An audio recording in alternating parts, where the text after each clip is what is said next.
Our little slogan, our logo kind of is your everyday house party. Gigi's Bar and Grill in St. Bernard is your typical neighborhood bar, according to the woman who runs it. There's alcohol, there's food.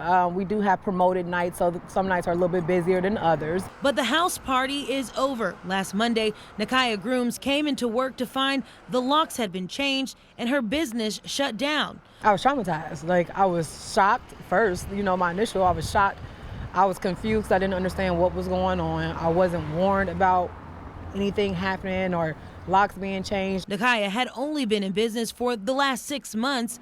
She thought all was well, but the St. Bernard police told her otherwise. Now, I spoke to the police chief on the phone. He didn't want to go on camera, but said that Gigi's Bar and Grill had a multitude of complaints ever since Nakaya opened up the bar 6 months ago.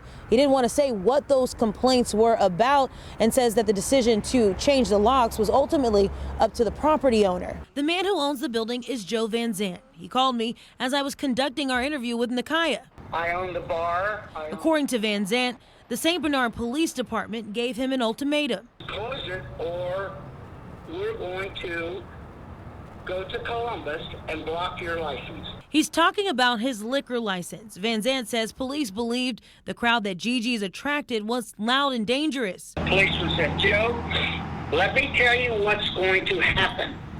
There's going to be a shooting, I guarantee you.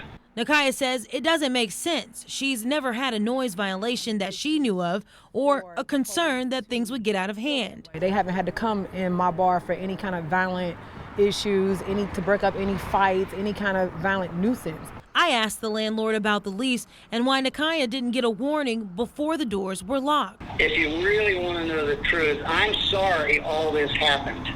My business is very important to me, and I know that the city has the power to block or take my license. I know this for a fact. Now, I did reach back out to the police chief about that liquor license claim. He says there was a conversation, but he wanted to be clear that it wasn't a threat. He said, quote, it was a possibility that it could be taken and that they didn't want to have to go there. Now, Nakaya says she's going to take this case to court because she believes she was illegally locked out of her place since she was under a lease agreement. The property owner says it's his building. He can do what he wants. For now in St. Bernard, Whitney Miller, 9 on your side.